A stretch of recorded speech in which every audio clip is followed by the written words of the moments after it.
এই বাচ্চাটি জঙ্গলের ভিতর থেকে অনেক জোরে দৌড়াচ্ছিল এবং তার পাশে অনেকগুলো শিয়াল দৌড়াচ্ছিল। আসলে তারা দৌড় প্রতিযোগিতা করছিল।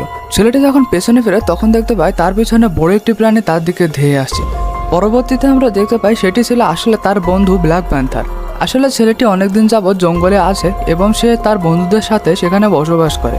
এক সময় জঙ্গলে যখন গরমকাল চলে আসে তখন দেখতেই দেখতে জঙ্গলের সকল পানি, সকল নদী নালা হ্রদ শুকিয়ে যায় এবং সকল প্রাণী পানির চরম অভাব বোধ করতে থাকে। তখন আমরা দেখতে পাই একটি প্রাণী জঙ্গলের ভিতর পাতা গুনছিল। সে পাতা গুনতে গুনতে হঠাৎ করে একটি কুয়োর সন্ধান পায় যেখানে কিনা পর্যাপ্ত থেকে বেশি পানি আছে।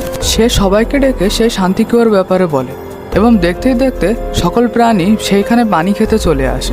জঙ্গলে যখন পানির অভাব দেখা দেয় তখন সকল প্রাণী সেখানে পানি খেতে আসে এবং তারা সবাই একত্রিত হয়। তখন কেউ কোনো প্রাণী শিকার করে না। সেই ছেলেটিও তখন সেখানে পানি খেতে আসে। তখন সব প্রাণী সেই ছেলেটির দিকে তাকাতে থাকে, কারণ ওই সব প্রাণী কখনো মানুষকে আগে কখনো